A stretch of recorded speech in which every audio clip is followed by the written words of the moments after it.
welcome to LOA Today. I'm Walt Thiessen. With me today is abundance teacher and money coach, Jodie Lynn Craven. This is your daily dose of happy. We are so happy you decided to join us today. And forgive me for the slow catch up there because my browser decided to take a snooze there for a moment, and I wasn't sure I was going to get it back. But it looks like it's back, so that's the good news. All right, so welcome to another episode, and we're being joined today by somebody who loves positivity, loves the law of attraction. We don't get a lot of actual law of attraction guests, Jodie Lynn. I mean, we talk about it, periodically. It becomes part of the conversation. But when was the last time we had a law of attraction guest? Can't even tell you. I'm not even sure. Yeah, it's been a while. So I guess we're overdue. Is what it means. I manifested this episode, so that's what happened. Okay. Well, that explains everything. So, Right. Matt O'Neill, welcome to the program. You are the host of the Good News Podcast. I like the name, by the way. Yeah, the Good Mood Revolution podcast. Good Mood. Right. Oh, excuse me. Good Mood Revolution podcast. I Yep. left the key word out. I apologize. But tell us about how that got started. Yeah, so it got started because of a bunch of bad moods. Yeah, that's how it usually happens, right? They always say that our pain becomes our purpose, and it's so true. And thankfully, I had a series of wake-up calls that I listened to. So Yes. when I was in my 20s, I was really angry and resentful, and I was smoking pot every day, drinking heavily, probably daily, using other drugs. I mean, it was dark times. I mean, I was partying too, and enjoying some friendships and skiing. I was in Colorado, and I would wake up in the middle of the night, like wake up and then not know where I was. And it wasn't because of the drugs. It was just like these were literal wake-up calls. And it happened pretty frequently. And I would get really freaked out because I didn't know where I was. Well, one day I finally was like, well, maybe that means I'm in the wrong place. And so I went to the mountains, which I think are really sacred and powerful. And I sat there and I said, well, what should I do? What should I do next? And I just got some messages to get into real estate and to go to the beach. So I put money down on a place in Pacific Beach, California with a buddy. And I was going to go hang out in San Diego. And then I got a call from my cousin who was in Charleston. And she said, hey, why don't you come to Charleston? And I said, well, I already, put $1,000 down on this apartment, but I'll fly out to Charleston. And so I flew out to Charleston, and as soon as my feet hit the ground, I had a rush of a knowing that this was it was where I was going to meet my wife. It was just my whole future was just right there with the first footsteps on the soil. And so I called my buddy on the trip and I said, dude, I can't go to California. You can have the $1,000. I'm so sorry. I didn't mean to put you out with this. And he's like, oh, no problem. My brother will move in with me. He wanted to move in anyway. Cool. And I moved to Charleston, South Carolina, left the drugs behind, was still drinking, but was trying to clean up my act. And I ended up getting the movie The Secret. So I was 25 years old, and my cousin says, you need to see this movie. And I watched The Secret, and my mind was just blown. Everything made sense. I'm like, wow, all the negative stuff in my life has been because of me. This, no way. And I was like, and then I said, so if I want to just have an amazing life, all I need to do is just change the way I'm thinking. And my cousin's like, yeah, she was really into Abraham Hicks. Okay. And I never really got into Abraham or Esther Hicks. I think Abraham. I didn't study it. She was really, really deep into it. Once I got into The Secret, I was like, this is it. And so then I got into a whole host of self-development, and it became like my obsession to make sure that my thoughts were not negative, because I'm like, oh, I don't want to attract these negative things to my life, and that my thoughts were super positive because I wanted super positive things. Of course, now it's like 2 decades later, and my thoughts on all of this have evolved so much since that moment, but that was really the start of it. It's amazing and interesting how there are so many parallels between the stories that people tell about how they latched on to the whole law of attraction concept. It almost always involves seeing The Secret. It was true in my case as well. Was it in yours, Jodie Lynn? I can't remember. Was that part of yours? I don't think that was the first thing. No. No. Okay. But I definitely watched it. Yeah. What a movie. Yeah.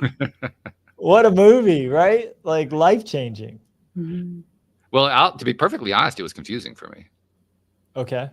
Tell me. I mean, I understood what they were saying. I just didn't believe it. But it also resonated on a certain level, and that's what was so confusing about it. On the one hand, my brain was saying, yeah, right. And on the other hand, my gut was saying, ooh, yeah, right. And the two just didn't mesh. I couldn't make sense out of it. That actually became the reason why I started this podcast, because I needed to make sense out of it.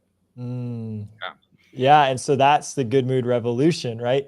So how I started to evolve on this was, I was like, okay, well, at first I was just trying to control my thoughts, right? Like positive thoughts. Think about what I want. Don't think about what I don't want. Make sure that my speech is always in alignment with what I want and not what I don't want. And so like self-deprecating humor became something I just didn't engage in any longer. I would catch people saying things that I could hear. Obviously, they were like creating negative futures for themselves by putting themselves down or saying they couldn't do something. And I was just very careful with the words that came out of my mouth about how it was going to attract what I wanted.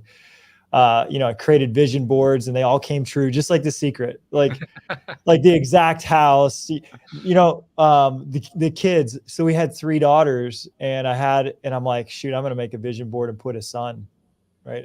A boy on this board. And I'm like, of course I would love to have 4 daughters, but I'm like, let's just see how far we can take the law of attraction.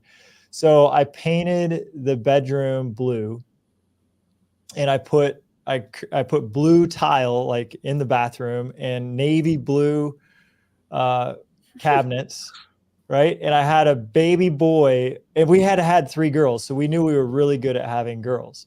Odds were like, hey, you guys, you're probably gonna have a 4th girl, and we've got a baby boy. And so was it all the energy I was putting out there? Is it just the odds of a coin flip? I don't know. We got a baby boy after I did all that. Probably a good thing too, since you did all that redecorating. I mean, yeah. My wife's like, what if this is a girl? I'm like, well, paint. I can put new tile. Like paint and tile is easy, but I'm just gonna see how far we can take this manifestation thing. That's funny. I love it. It's interesting also the things that people have chosen, and it's a wide range of things that people choose to try to manifest, to attract into their lives. I think that's the first time I've ever heard somebody try to attract the gender of a baby. I mean, I'm sure it's happened before, but I can't remember a story like that. Yeah. So in The Secret, Rhonda Byrne is like, oh, if you want to meet the woman of your life or the man of your life, then just write about who they are. Mm-hmm. And so I did. And then I met my wife 3 months after I wrote that. Yeah. I mean, it's crazy. It's crazy. Did you do what I don't remember what the one guy's name was, but the guy who was the Hollywood guy, the cinematographer, or what he was, and he painted his ideal mate. I didn't. No, I just wrote it and I put it in a book in my nightstand, and I started to sleep on one side of the bed, like all the stuff, like making room for her, and right, and it was 3 months. 3 months later, and that was also one of those and I was going on dates, so it's not like this was the first date I had in 3 months, but on this particular date, I'm sitting next to her at this bar that we met at, and I get another knowing, just like I had when I went to Charleston, and it was like a out of mind experience where I was like, I knew I was going to know everything about this woman, and then now we have 4 children, and I still don't know everything about her, but I'm excited. I'm excited to learn. Well, there's time, you know. Yeah. We have time.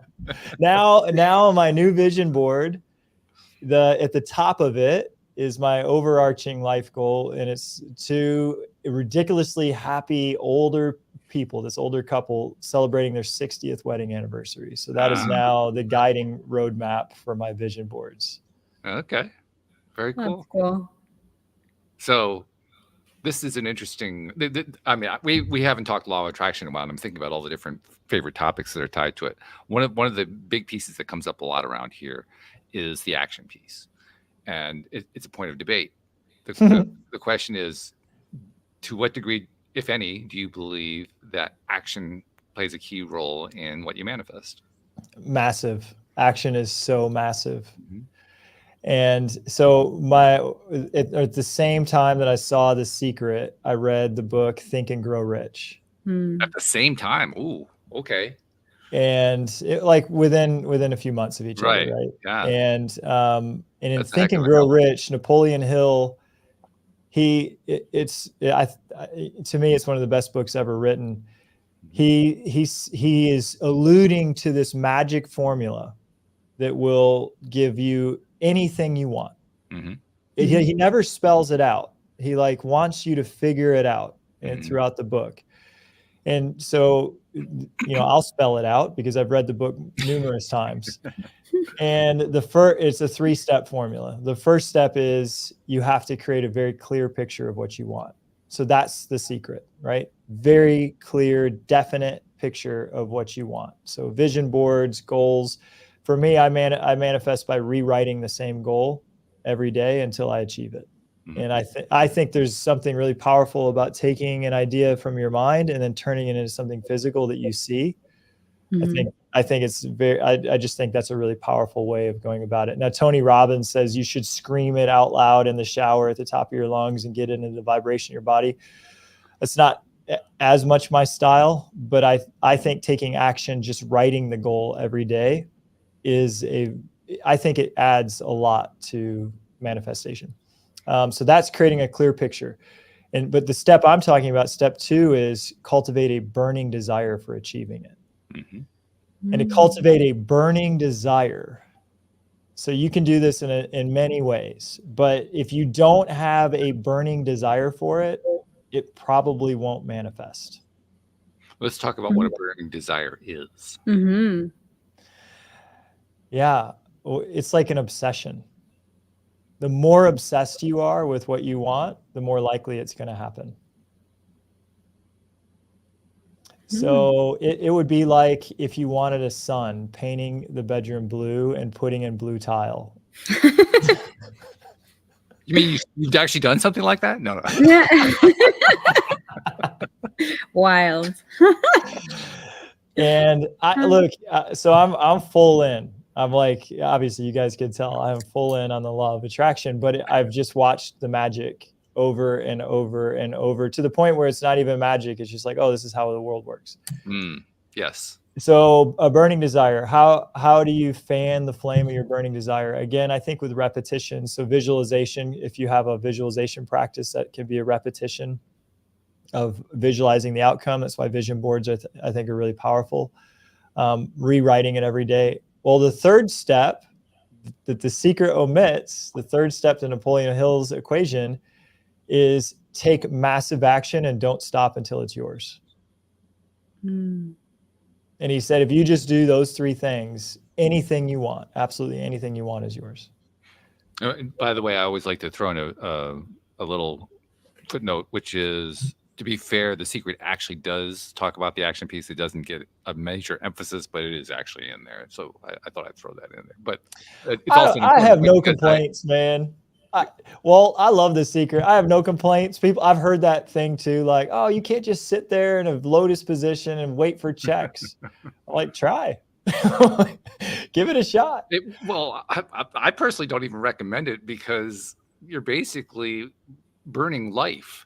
Yeah. Why not actually live instead of sitting on the couch trying to manifest something? Oh, that's a powerful point. Yeah. while you're sitting there being sedentary, what you're just missing, like the most important currency. The money, the things we attract, all this stuff is meaningless. It really means nothing. And quite honestly, it's boring. I mean, The- really, sitting on the couch, just sitting there, I can't think of anything that would just melt my brain faster. Uh, I'm so Well, glad. maybe if I sat on the couch and watched the television, watching this mindless program, that might melt it a little bit faster. But other than that, I mean, it's just, yeah. Well, but so here's the interesting thing about that. You sit on the couch and you watch TV. What do you watch? Not a whole lot. So typically, it's again, going into the law of attraction, typically if you look at the most popular shows, anxiety Oh, yeah. inducing, Oh, yeah. revenge seeking, hatred creation, these shows, they're like, I'm going to murder somebody and then be riddled with anxiety about where to hide the body so I don't get caught. That is like the storyline of every major drama that is a massive success. And so what is that attracting? If Well, we're it ain't putting good, I those can tell you emotional that. signatures It's not into anything I our want to system. live. no. So I'm very careful about what I watch, like extremely careful about what I watch. It's not really our thoughts that attract, it's our emotions. Mhm. Our emotions are so much more powerful. And the thoughts show up to like tell us what the emotions, it's like to justify, like if we feel really, really afraid, thoughts will show up about all the things we're afraid about. But the emotion was what created all the thoughts in the first place. So I don't want to watch things that create fear and anxiety, because then I'll have a bunch of fearful and anxious thoughts, and who knows what I'm going to manifest. Definitely things to be afraid about. That's for sure. Mhm. Yeah, well, I mean, that's the thing. We are creatures of focus. It's not like we can turn the focus off. I'm going to stop focusing. It doesn't work that way. I'm going to zone out. There's always something to focus on. And no matter Yeah. if you're conscious, if you're aware, if you're breathing and pushing air in and out, I guarantee you're focused on something. Mhm. It doesn't matter what you're doing. You're focused on something, and trying to focus on nothing. I mean, there are gurus who've tried to do that for years. They finally came down from the mountain and said, "Forget this. Let's actually do some living," because because it's just you can't do it. You can limit your focus. You can focus on your breathing. You can say, focus on a particular sound or whatever, but you're still focusing. You can't turn the damn thing off. So as long as that's the case, why not be selective about it? Totally. To me, that was the big lesson. Learning I could actually be selective. I thought I was actually subject to whatever came into my sensory range, including our thoughts. Oh yeah, everything. Yeah, and our emotions. Yeah. And that's kind of how I thought about these thoughts and these emotions too. Was that they were like storm clouds, and that they would come in, and I just had to wait the storm out until it passed. And I'm like, well, I feel pretty crappy now, so hopefully tomorrow it'll be better. But what you just said is the key, is that, well, no, actually, if I just don't attach to these thoughts, I don't let my focus move in and then get me caught up in that storm, I can't avoid it. In fact, I could probably put my focus in other places like gratitude, and start to focus on things I'm grateful for, or into learning and growth, and try to focus on how I'm growing and learning from the situation. And the whole thing could go from a dark storm to a sunny day without the situation changing at all. Yeah, we've never experienced that, have we, Jodie Lynn? Never. No. But I think that there's something that I always like to touch on with this part of the conversation, because there was two Jodies that have lived, this many years on this planet.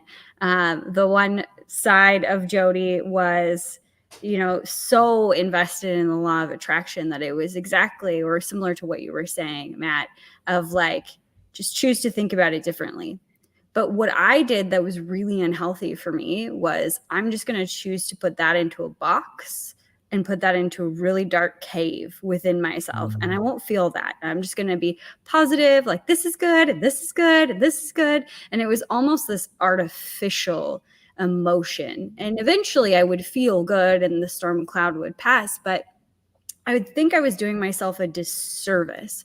So I think there is a key to also feeling the feelings, allowing them without attachment, like you said, Matt, to move through you and out of you so that you're not holding them in some dark compartment. But I would love your thoughts on that. Yeah, Jodie Lynn, I was 25 when I learned of the law of attraction. Mm-hmm. When I was mid 30s, so by 35, I had chronic back pain to the point where I couldn't walk. And I'm like hobbling into a spine surgeon office. And I look at him with desperation and I say, cut me. Cut me. Do whatever you can. This pain is unbearable. And he takes the MRI and he looks at the results and he's like, yeah, there's some disc degeneration here, but really not a whole lot that I see that wouldn't be normal. And I'm like, well, what should I do? And he said, I think you need to see a physical therapist. So I go to see this physical therapist, and law of attraction, I don't know. She ends up being this like world-class energy healer. This is where it gets really wild. She actually speaks telepathically to her patients, and it's it's amazing to experience. She's doing hand signals. My eyes are closed or they can be open, it doesn't matter. And she's pushing on my arm doing muscle testing, right? Mm-hmm. My arm will all of a sudden go strong. So she makes a signal with her hand and has a thought about something, and my arm goes strong and says yes. So with her mind, she's asking what's going on. Well, what she was doing is she's scanning my body for what emotions were trapped. And they inevitably, it would stop at my liver. And the emotion that gets trapped in the liver is anger. And over and over and over, she was then praying, using prayer to help me release anger that I had, just like, oh, I'm not going to feel this anger right now. So I'll just put it in this dark box. And where's that box? It's located in my liver. Wait a minute, I just heard this story. Didn't I hear this story a moment ago? I'm sure I did. Did you guys talk about this? Somebody just said it. And so, and then I ended up getting this, there's a documentary on Amazon Prime called All the Rage, Saved by Sarno. And there's a guy named Dr. Sarno who wrote a book, Healing Back Pain. And he said he was a surgeon, and he would give people spine fusion surgeries. And he found out their back would just get hurt again. So the surgery wasn't fixing anybody. And he finally figured out 90% of back problems are unexpressed anger. Which makes sense. And so his answer to healing back pain was to figure out how to get the unexpressed anger out of your energy system. And so I had this energy healer. She was freaking amazing. I still see her every couple of months. And what's crazy, I know all of this stuff. So I just saw her a couple of weeks ago, and I was having some leg pain, and so she's like doing her thing and asking what's going on. And then as soon as I hear my stomach gurgle, and she gets to this, and I'm like, oh, my stomach knew before you even asked the question. And she's like, I know, it's pretty wild, right? And I had over sympathy trapped in my stomach for my dad. And I'm like, well, what's over sympathy? And she said, it's feeling sorry for somebody. And, so that's not a powerful emotion. But why do we take like over sympathy or anger, and just, it's like in less than a second, we'll just store it into these compartments in our energy system, and it creates a tremendous amount of havoc. I think it's probably the source of most disease. Mm-hmm. I tend to agree with you. But I think we live, the why is we live in a place where we're not taught how to feel these things, or that you're allowed to feel these things, or how to productively feel these things. Or even what All of that. productive is. Well, Yeah, when was the last time exactly. you heard Like, anyone define what productively feeling something is? exactly. Like, I grew up in a rodeo family, and it was like, cowboy up, you don't cry. And it's not that my dad ever said that, because he was actively trying not to say those things. He told me stories about like my brother at funerals, and not like it's okay to cry, and he would say that to my brother. But he never said that to me, being the girl. And I definitely internalized that as like, my brother is very, very emotional, or used to be when we were kids. A lot of things happened in our lives.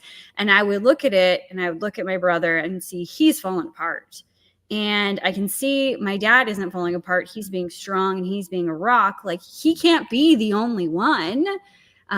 So I need to be the other rock, because my mom was also emotionally like all over the place. So I had determined at a very young age, I must be the rock. And I would cry alone. Isn't it crazy as a child that we can make these distinctions about who we're going to be?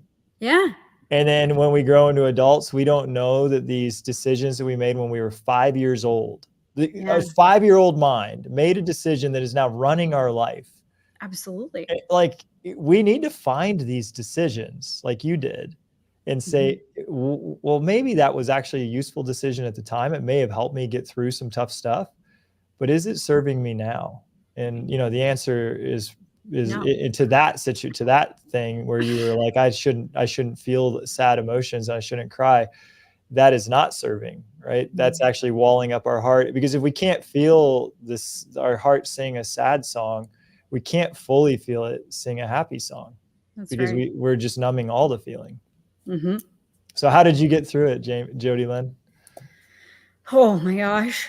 One of the most memorable things that I did, because I would hold everybody at an arm's length in terms of love and showing emotion and being weak and all of those things, was I began to cultivate a safe space for myself, a safe, like a safe network. And I think one of the most profound things that I did was work on my relationship with my dad. And like, it's funny because my dad and I have always been like best friends. He's always treated me like an adult. He's the one that taught me about personal development and law of attraction. He's probably the first person that told me about The Secret, but I probably don't remember it that way because I thought he developed all of these things. Because I was like 8 when he told me. It's like Maslow's hierarchy of needs. I was like, my dad built that. And then I found out later in life that wasn't true. So it probably was one of the first things that I heard of. I just thought my dad built it. So he would teach me all of these things, and we've been really, really good friends, had this beautiful relationship. But I needed to change the way that my perspective was. And I knew that my perspective wasn't that I couldn't, or was that I wasn't allowed to be weak, or that feeling emotion was weakness, and all of these other things. So I said, Dad, I need to have a conversation with you. That like some things that are on my heart, like, let me know when you have time. And he was like, how about right now? And I'm like, shit, I'm not ready for this. Okay, great. And so like I got on the phone with him, and he's like, what are you thinking? And I was like, well, there's just some things that are bothering me, and I know that these are my perspectives, but I can't stop seeing them, and I need your help, and I need certain things to help shift these perspectives, because I know that it's not absolute truth. It's just the way that I have perceived things. And he's like, all right, cool. Like, hit me. What is it? And I said, what do you want me to do for you? And I said, all that I want from you is to say, I love you. And he's like, what? Because he used to, I would be like, I love you. And he'd be like, yeah, me too. And he does that with everybody. But for me, that when he would say, yeah, me too, it would be like this like arrow or dagger in the heart. Like, oh, I just want to hear those words so badly. And he had no idea until I said it in that moment that it impacted me so greatly. So from that day on to like today, he says, every time I say I love you, he says, I love you more. Yeah. I do that with my 8-year-old. It's so beautiful. And it was the smallest thing, but giving myself permission was really the thing. Permission to ask for what I needed, to even explore what it is that I needed, and then ask for those things. And the permission to like lean on other people, which, you know, I'm not great at all the time, but I work on it. Yeah. So I resonate a lot with your story. And I was told directly, like, boys don't cry. Men don't cry. Like, buck up. That's the thing, right? And then I prided myself, you know, in my teens and in 20s, you know, here I am like abusing my body with all these drugs and alcohol and all that stuff. But at least I'm not a crier, right? Yeah, not a baby. Right? So I'm trying to express myself in different ways by self-destructing, but I wasn't crying. So that was a positive, and I was being manly about it.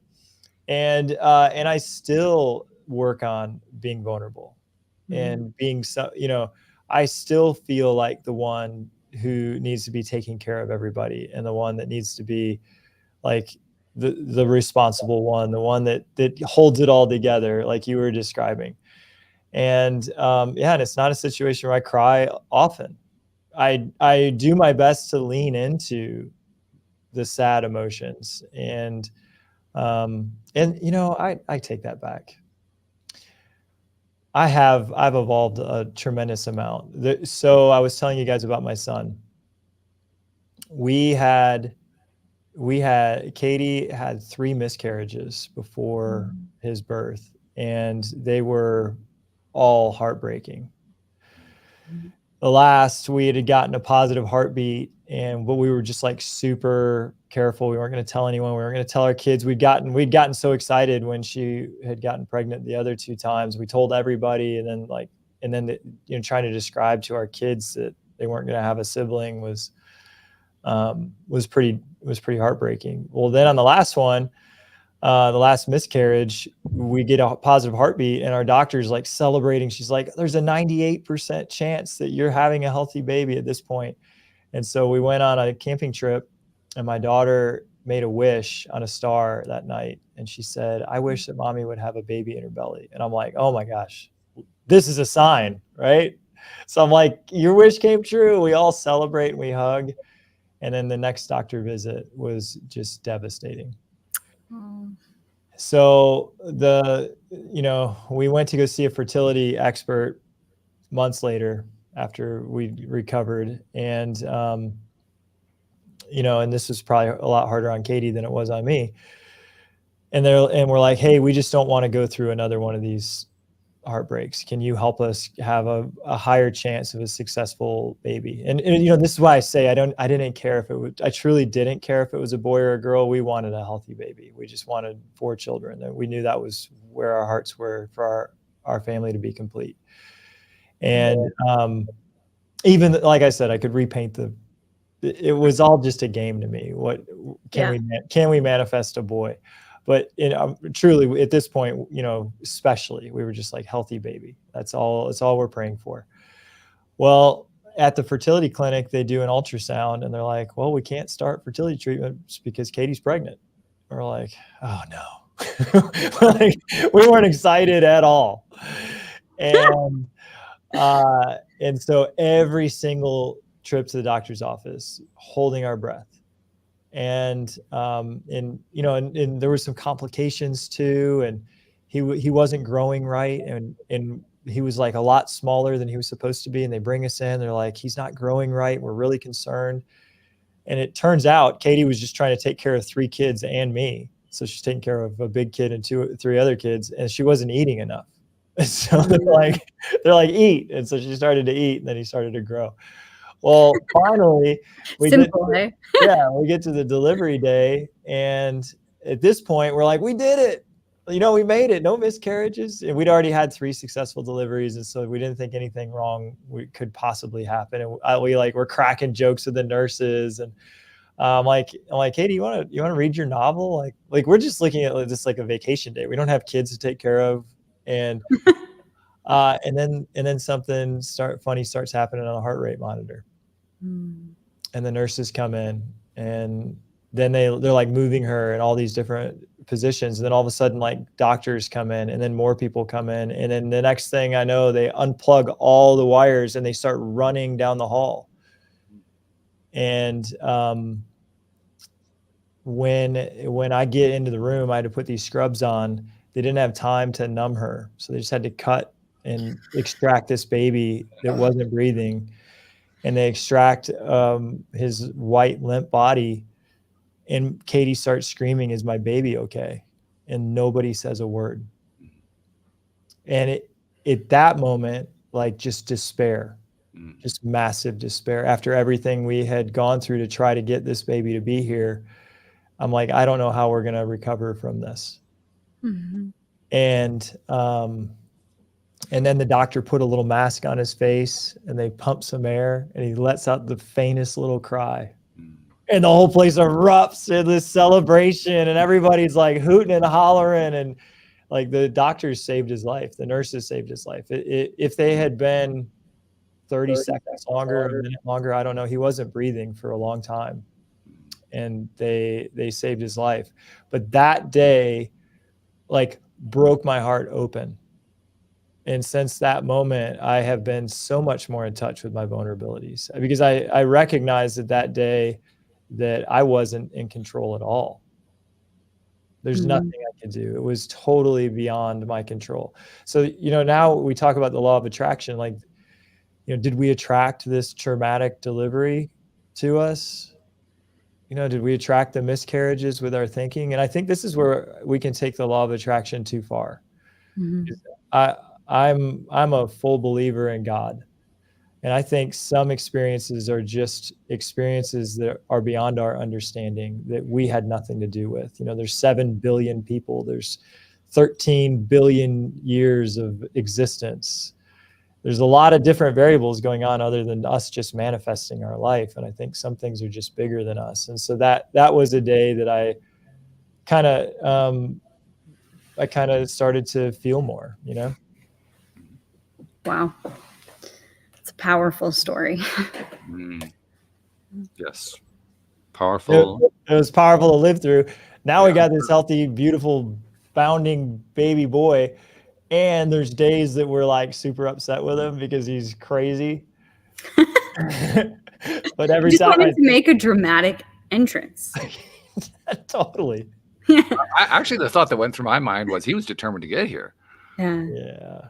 There were no obstacles that were going to block him from getting here. He was going to get here one way or another. It was going to happen. Yeah. Yeah, it's crazy. So the whole time we didn't know it, she had a weak cord. And it wasn't even wrapped around his neck or anything. It just, at the last moment, gave out. Wow. Isn't that crazy? Yeah.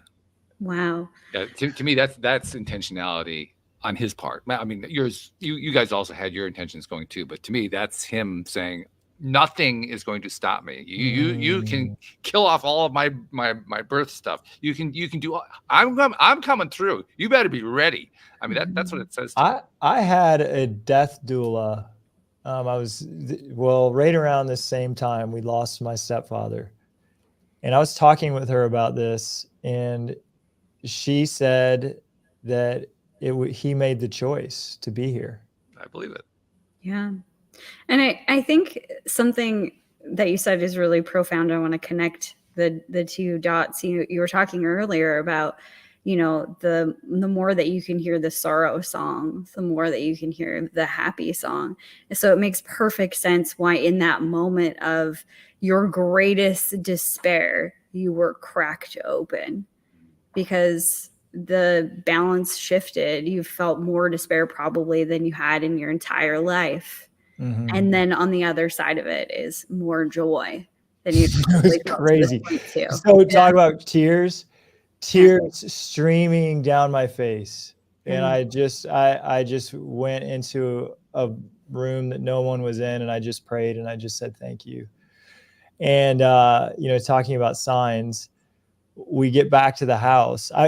When they wheeled Katie away and they handed me the scrubs, I went to prayer, and I prayed to God, and then I prayed to all our guardian angels and any ancestor. I'm like, anyone who's out there, like, we need you right now. And we get home and this cardinal is dancing in the yard, just jumping up and down in circles over and over and over as we're walking through the door with this baby boy. And I'm like, and I've never seen a cardinal dance in our yard before. I've never seen a cardinal dance anywhere before, now and after. And I'm like, that's interesting. So I'm like, I don't know which of our ancestors or guardian angels this is, but thank you for your help today. Mm-hmm. Well, Wow. do you have an impression of who it might have been? Because likely your first impression is probably it. Yeah, that's a good point. I don't know. So Katie did. She had an impression that was her grandfather Gordon. Okay. And I'm like, sweet. Thank you, Grandpa Gordon.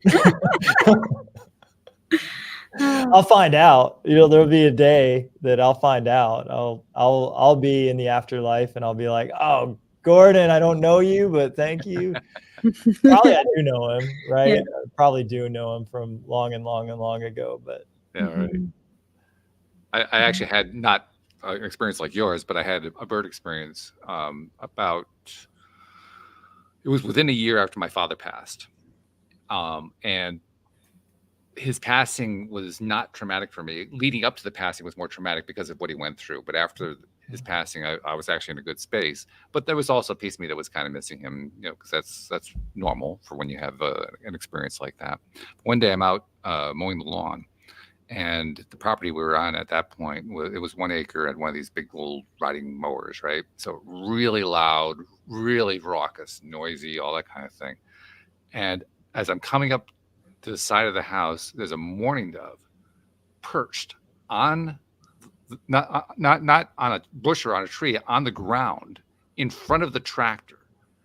Now, bear in mind, this is really loud. It's making a ton of noise, and he's not going anywhere. He's just kind of looking at me, and I'm thinking, are you okay?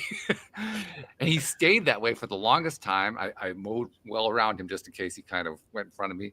I went through like 3 different passes while he just stayed there watching me. And I realized that was my dad. That was my first impression. And the reason I knew it was my dad is one of the things I associated with my dad was mowing the lawn. right. It was one of the big things in his life. That was my dad checking in, saying, "Hey, okay, glad to see you're doing the lawn, looking good." Let me watch you, so you're doing it right. Right. Because like you never saw. I'm sure you had never seen a cardinal dancing like that. I'd never seen a mourning dove sitting on the ground. It was on gravel too, while this mower is going by within like 3 feet of it. Gravel. Like, Yeah. that's not a comfortable place for Not a at mourning all, dove to no. sit. He was just kind of looking like, "Hello." It's so cool. Yeah. And that's, and of course you were missing your dad, and it probably brought you a lot of comfort to know that he was watching out for you. Yeah, it was fun. Well, I'll tell you what, the thing that actually did make the biggest difference for me was a couple months after his passing. I was kind of wishing, I wish I could have one more time to talk to him, and I got my wish. I got an opportunity to do in dream state a dream meeting that was clearly a lot more than just a dream. Where there was physical touch, you could feel each other, all that kind of stuff going on. And I don't really, to this day, I'm not really sure where we were. We seem to be on a side of a hill in a college town, but I have no idea where that could have been. But the rest of it was we were just chatting about everything. I was telling him what was going on in my life. I mean, it was just this really great conversation. Yeah, and that's law of attraction, right? So Yeah, you had a strong desire to have that meeting, and you got it. Exactly. It's awesome. And it was all I needed, because after that, I was fine. No big deal. Yeah. So this is what I do now. I help people stop feeling bad as best as I can. Mm-hmm. And then help them decide to start choosing to feel better. Because we kind of talked. I think the law of attraction can lead to an insatiable desire that leaves you actually feeling empty if used in the wrong way. Whatever you give your focus to. So if I heard somebody say this. I can't remember who it was. They're like, Hitler used the law of attraction. Well, yeah. He decided to attract an army and genocide, and he was very successul at it. He was very powerful in manifesting the world the way he wanted it. So doesn't mean that it was a good world. No. And so the law of attraction is a law that we can use for bad or good. And I think we can use it for bad or good in our own life. Not, of course, Hitler was using it for mass destruction of other people's lives, but I think we can use destruction in our own life. So one of the things that I'm always wanting to do is to check and see if the goals I want to manifest are actually good for me. How do you guys discern if what you're trying to manifest is something that you should even be trying for? Cool. It's a good question. I know my answer if you want me to go Go first. ahead. Yeah, go ahead. It's really, really simple as far as I'm concerned. Whatever that idea is, how do I feel about it? If it feels good to me, I know it's right.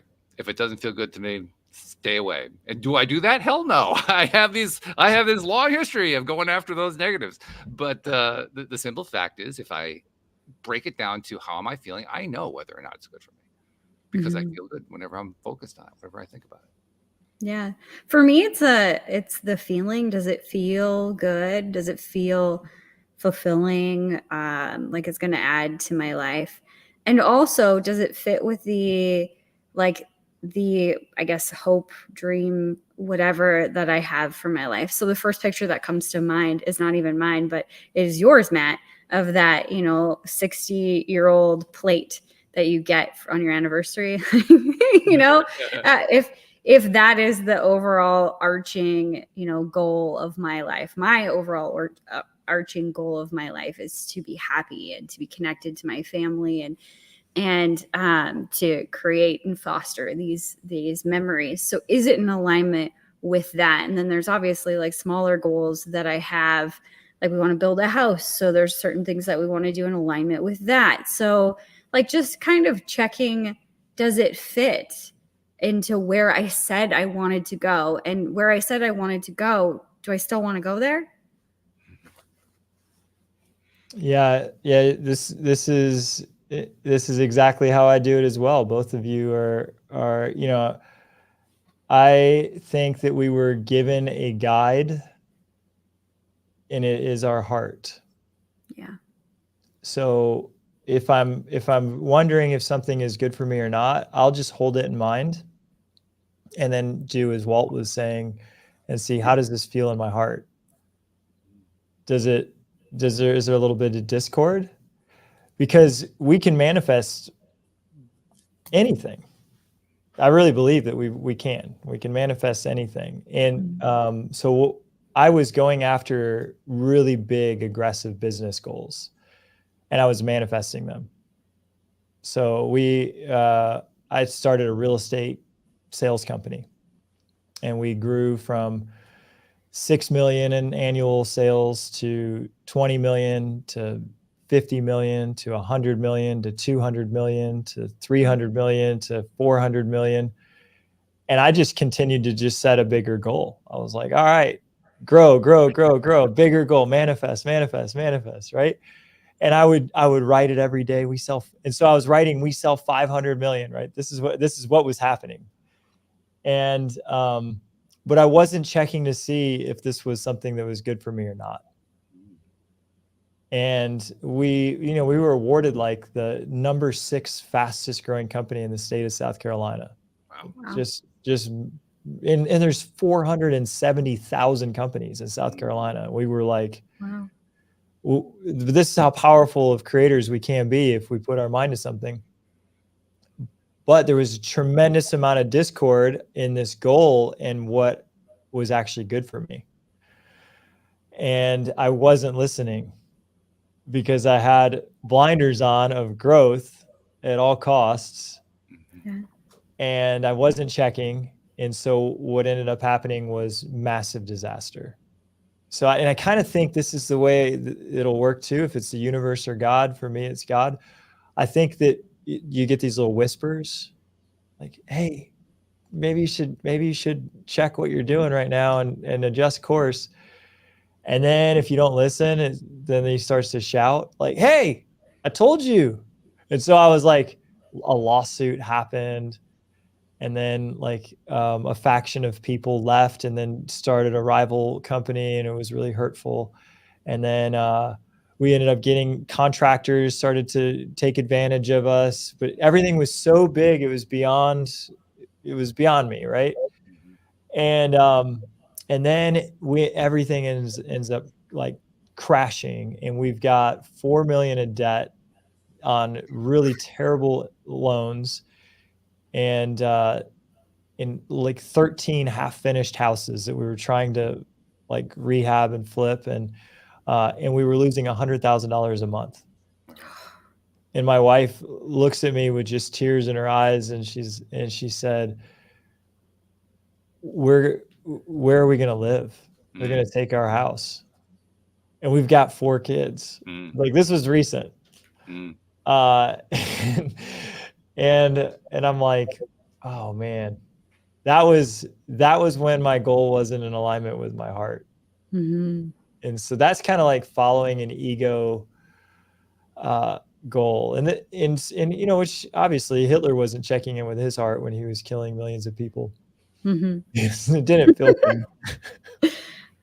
But it's really easy to get into that space. Again, I go back to like society and whatever, like we've been taught to idolize people in Hollywood, people who have a lot of money and they have the boat and they go traveling all the time, and this lifestyle or this perceived lifestyle that they have of they're so happy, and I need my life to look like that to be happy. And then you just chase that perception, and I've gotten lost in it, and I think it's a difficult thing to step away from, because maybe for me anyway, I guess I can only speak for me, the circles around me didn't understand, because I've always been the person that like when I decide, it's over, like see ya.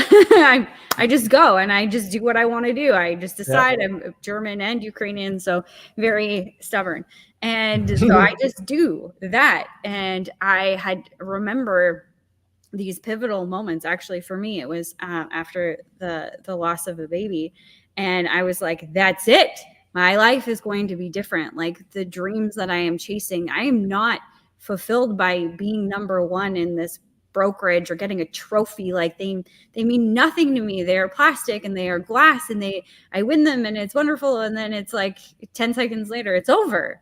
It's over. It's not where I'm supposed to be going. And I need to change that.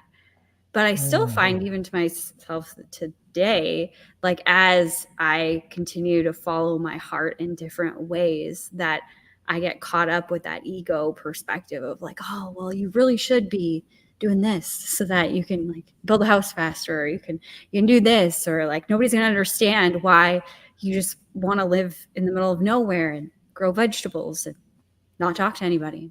Well, here you are, though, lighting up the world with the Law of Attraction Today podcast and making this huge difference. So you are following your heart.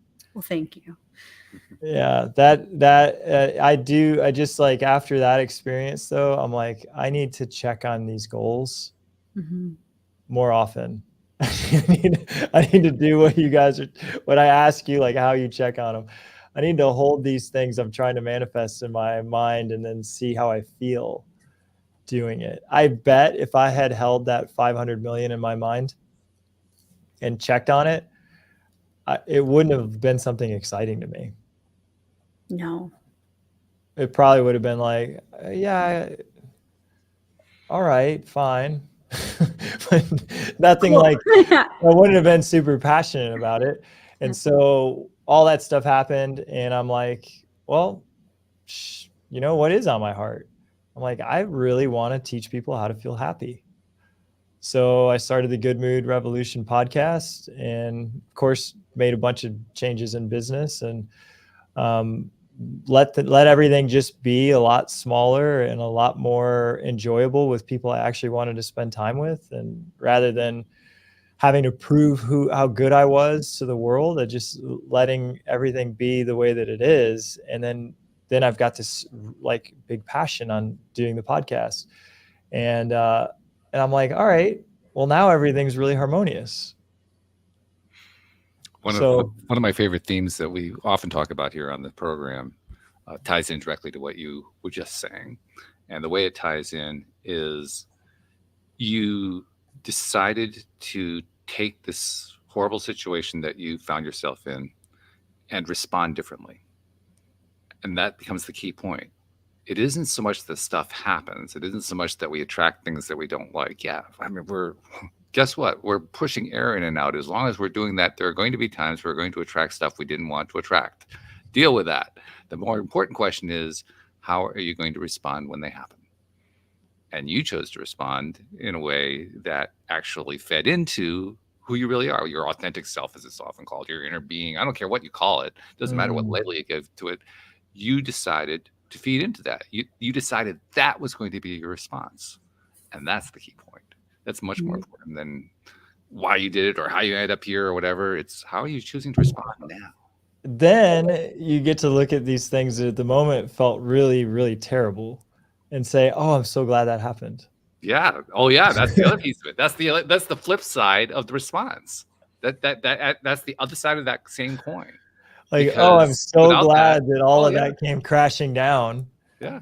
Because if it hadn't, I would still be chasing 600 million or 7, or who knows, right? I would have just continued to be lost in manifesting bigger and bigger and bigger numbers. And again, at what cost? You know, Jodie Lynn, I really loved your answer that your overarching goal is these relationships in your life. And me too. Like I've come to 2 big conclusions about what I stand for.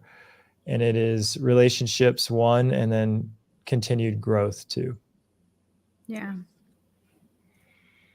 One of my favorite things to do, and it has become so particularly over the last 5-7 years, something like that, has been regular check-ins so that I can keep making that decision about what's my next response, no matter what it is, good, bad, indifferent. I don't care what the situation is. And I've had lots of opportunities to practice it. I mean, the most traumatic one by far, a year and a half ago, my ex-wife left me after a 23-year marriage. And it was devastating. So I was faced instantly with that question. Okay, well, how are you going to respond to this? And I can't say it was easy, but I have great friends. A lot of them are involved here in the podcast. I connected with every single one of them. One of the nice things about doing a podcast like this, like a ton of life coaches, a ton of therapists, a ton of psychologists, all the best help you could possibly get in the world. And that's what I did. I called on the best help that I could possibly get in the world, and they helped me through it. But more importantly, I also took the opportunity to see how quickly can I choose my next response. I can't necessarily feel great yet. I still have some stuff I'm going to have to go through. There's going to be all this pain that I'll go through and all that kind of thing. But how quickly can I start making my response? And I'm really proud to say I made that decision to pick my new response within a day. Holy moly. I didn't implement it that quickly. Dang. That's crazy. Well, that's what happens when you have so much support, though. That's why these connections are so important, because the connections. But I just want to honor you. Like, I mean, obviously that's a very difficult situation for anyone to traverse, but you decided you wanted to have a high quality of life, even as you navigated one of life's challenges, which, because that I do think that's the key to lasting happiness, as you had mentioned. And I agree. Challenges never stop. They don't, we wait for this time when everything's just going to be perfect. It doesn't. You're either coming out of a major challenge in one right now, or you're heading toward one. Mm-hmm. So, I also have to be very honest. I really didn't have much of a choice. It was a very clear-cut choice. It was a choice between change my response or continue this deep dive into the worst depression I'd ever experienced in my life.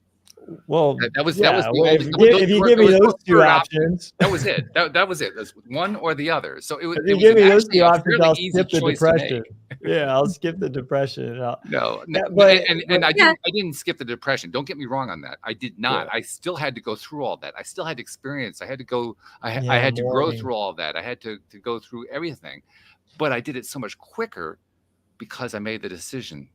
Because you have to mourn the change. You do. And you have to mourn the change, the loss of the loss of a lot. Like there's so many things, like just how you made your bed and what you had for dinner and all these things. Like everything was a change. Everything changed. Everything. And but I just heard this quote from my buddy Matt Micheletti the other day. He said, "A loss is only a loss so long as you believe it is." That's true. Yeah. And he's like, you are free to reframe any loss into a gain. What you're learning, what your opportunities are, because there's always, this is another thing that was in Think and Grow Rich. He said, in every adversity, there's a silver lining, a seed of opportunity. And he talked about his deaf son, a son that was born without ears and who couldn't hear. And he's like, I just knew he was born without ears, but there was an opportunity here for him. That was, you said you had a hard time understanding the law of attraction when you first saw The Secret. I had a hard time understanding that chapter of Think and Grow Rich. I'm like, how? I knew what he was saying, that his son was born without ears and that was a gain for him, but I didn't. I'm like, no, I think he'd rather have been born with ears. Yeah.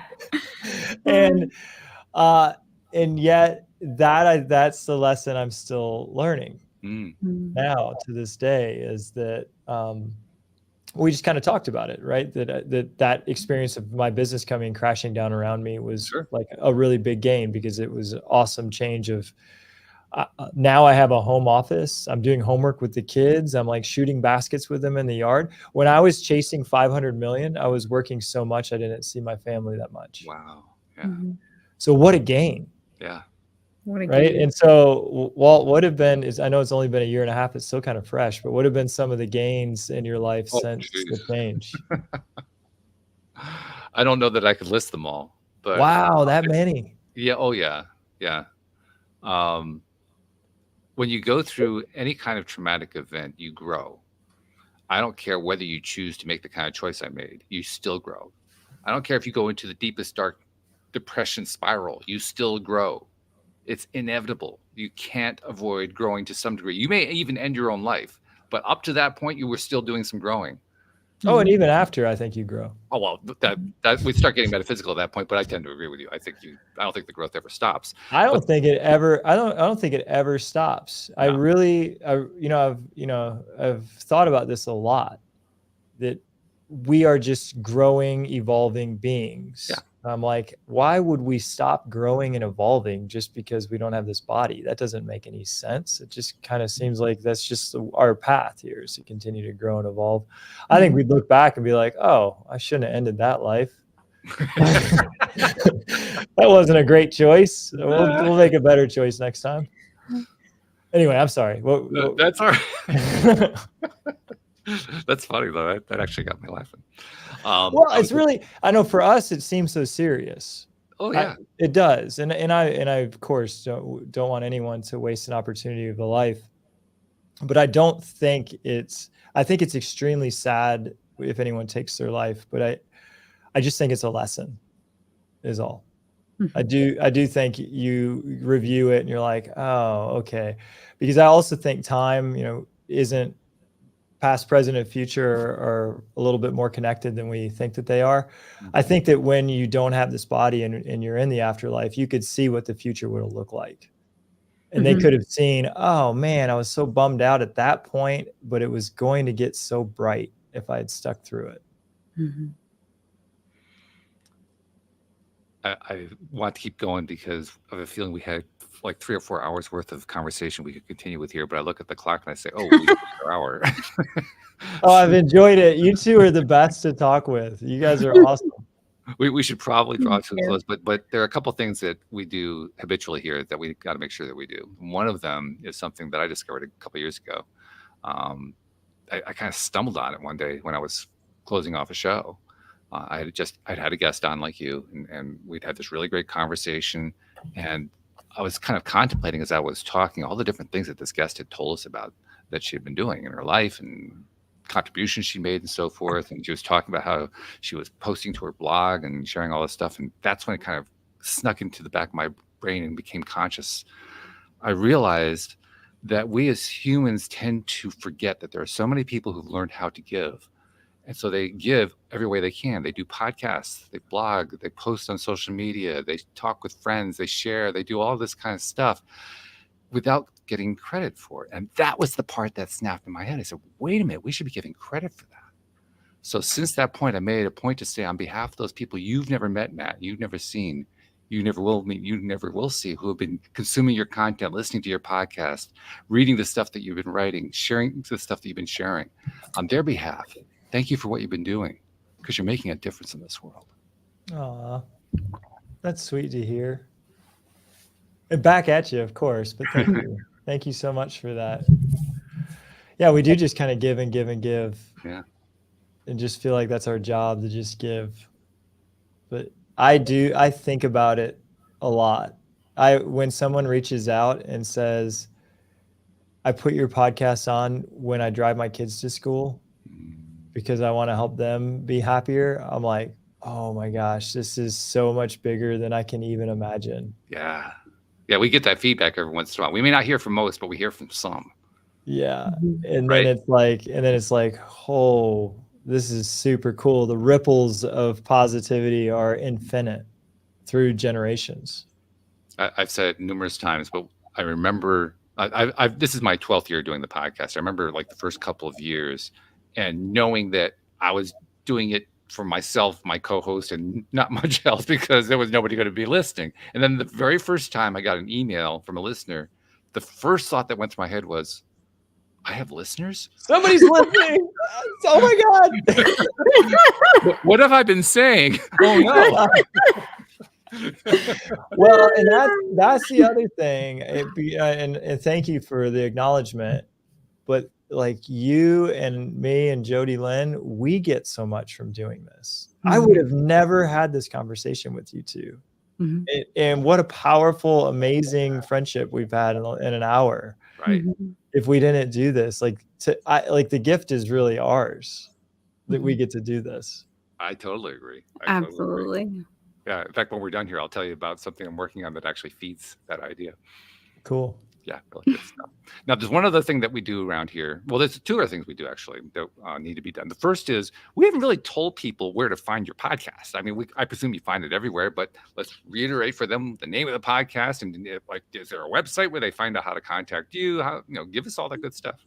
Yeah, it's Good Mood Revolution, and it's on Apple and Spotify and all those podcast apps. And it was, we've got the website is going to be out at the next 2 weeks. It's just my name, mattoneil.com.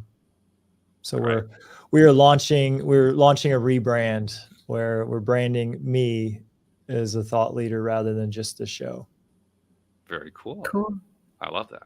Okay, so now we're down to the last thing we need to do, and Jodie Lynn knows where I'm going with this one, because I have 3 co-hosts that I do the show with. Jodie Lynn's one.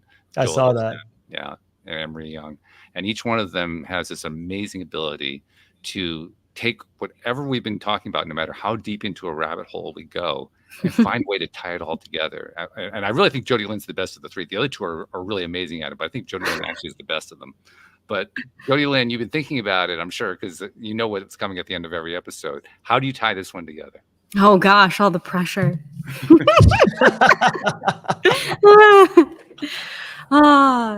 It's been a long time since we talked about law of attraction on its face. And sometimes law of attraction can be so surface, just be happy, just be positive. But today we really dove in to all of the things from action to really feeling your feelings. And it's a reminder for everybody that's listening today. And thank you for this reminder, Matt, of the blessings of possibilities. The world is full of infinite possibilities, and anything is possible for our lives. It's a reminder that, there may be a dark time that we encounter that is the human experience. We're going to, but we have the choice. We have the ability to choose to see the good in it, to move forward from it. And last of all, and I think most important of all, allow ourselves to be guided by the heart, to be checked in to what our heart is calling us to. And I think that's truly what we're meant to experience in this lifetime. So thank you for that reminder. That was awesome. Did I oversell it? I mean, really, she's good at this. I'm like, oh man, I'm getting emotional just listening to you say what we just talked about. Thank you. I mean, I don't know how you top what you just did. I mean, that's just, oh God. Put that in a Hallmark card. Right? Actually, Hallmark isn't good enough for it. We need something better. We should just have sound bites for the end. I'm positive somebody has clipped those sound bites and like taken them and used them. They should. Matt, you should. Well, it's such an honor to have the chance to talk with you guys. I loved every minute of it. Thank you so much. We loved having you too. So thank you very much. Thank you to all the people listening on the live stream. So thank you to live stream listeners. And thank you to our podcast listeners everywhere. We will see you all next time here on LOA Today. Goodbye, everybody.